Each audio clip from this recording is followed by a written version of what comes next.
everyone, welcome back to another video. Today we're going to be doing here a deck profile for my Duraludon V deck. This is essentially a metal deck, but it's really difficult to actually build a metal deck that tries not to use Zacian V and ADP. I mean, you just can't help but play it.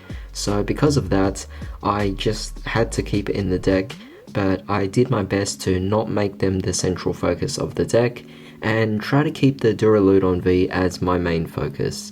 Of course, there is going to be a few spicy techs into this deck as well, just to give it a bit more variety. You know, it's not always about winning, it's not always about being competitive. Sometimes you just want to play a bit of games here and have a little fun. So because of that, here's my take on the deck. So without further ado, let's get started. So to begin, we're playing here 2 copies of Duraludon V. This you already know. We're also playing here the 2 Zacian Vs as well, kind of like as a backup attacker, but at the same time trying not to focus so much on Zacian V and focus more on Duraludon V. And of course, I'm also adding in here the ADP as well. I just want to play it before it actually gets rotated out, because we all know that it's coming pretty soon anyway, so may as well just you know, play it now all we can. So with that being said, this is essentially the ratio I'm going for. If you wanted to actually play a proper Zacian deck or an ADP deck, then you would actually be bumping this up to 4 copies and this up to 2 copies. But for the sake of this particular build, I wanted to focus more on some different Pokemon, and as a result, this is the ratios I'm happy with. Moving on here, I'm playing the Galarian Berserker and Meowth, basically giving your metal Pokemon just a 20 extra damage. I just think it's a nice bonus for the actual deck itself. However, the main tech I wanted to introduce into this particular build was the Beedrill. The Beedrill Stage 2 is essentially useful for Elusive Master, which is the ability, and you could essentially just play it down if your hand is completely empty, and you get to draw 3 cards out of it as soon as you actually play it onto your bench, which is absolutely amazing, because as a stage 2 Pokemon, you actually just get to skip it off.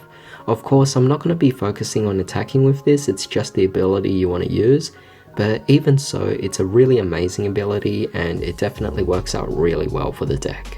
Next, of course, we're playing a bunch of supporting Pokemon, so Ragdoll, Mewtwo, and Zigzagoon. These are essentially just the basic Pokemon here that I'm playing. They're all great to manipulate your hand, but also just empty out your hand, like the Zigzagoon, to prepare yourself for the Beedrill, which is definitely fantastic, of course. And finally, we have here the Crobat V and the Dedenne GX, which is our, I guess, multi-prizer Pokemon, but overall they still definitely help out the deck quite a lot. Alright, so moving on to trainers here, we're playing here 4 copies of Quick Ball. We're playing here the Communications just to get to our Pokemon as quick as possible.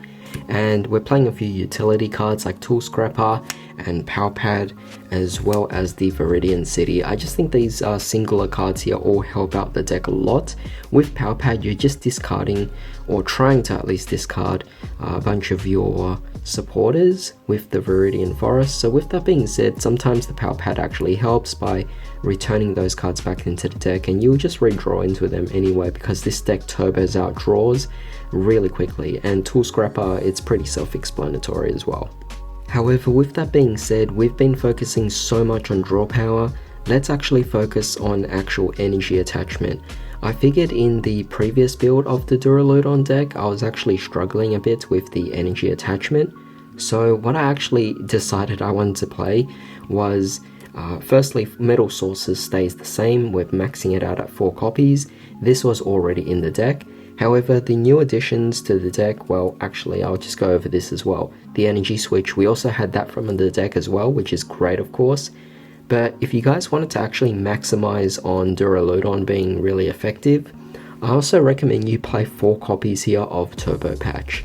You're essentially playing 4 Metal Sources if you actually think about it. Of course, Turbo Patch is going to rely on a coin flip, but it can attach basically to any of your basic Pokemon, which is really fantastic, whereas this one focuses on just the bench Pokemon, and it also has to be Steel. Of course, you're only going to attach it onto Duraludon to maximize his attack potential, but even so, to play with the Turbo Patch, it doesn't matter, because you're just trying to draw out your entire deck, so you may as well just empty out your hand and go for cards like Turbo Patch, which definitely work out really well.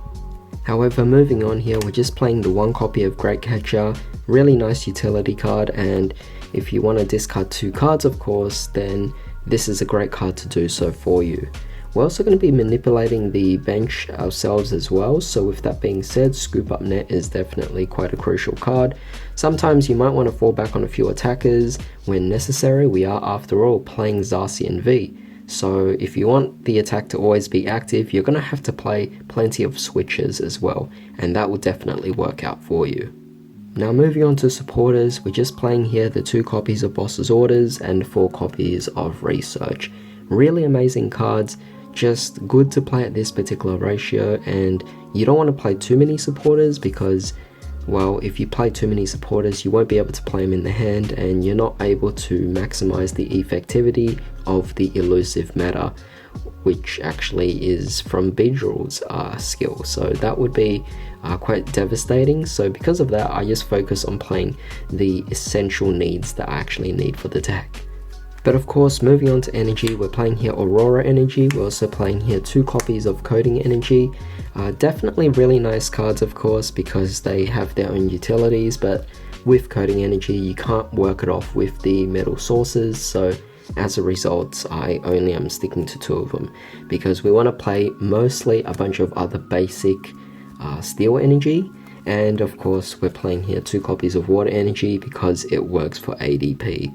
So with that being said, this is essentially the deck profile. I do hope you guys actually enjoyed this. If you did, definitely drop a like, share, comment, subscribe, and hit that bell notification as well. It definitely really helps. But definitely let me know what your thoughts are on this deck because it is definitely a fun deck. I'm not intending to make this deck a competitive deck, so don't expect it to be the winning deck out there, but you would still be surprised to see that this deck actually performs quite well. However, with that being said, I do hope you guys have a fantastic day. I'll see you all next time.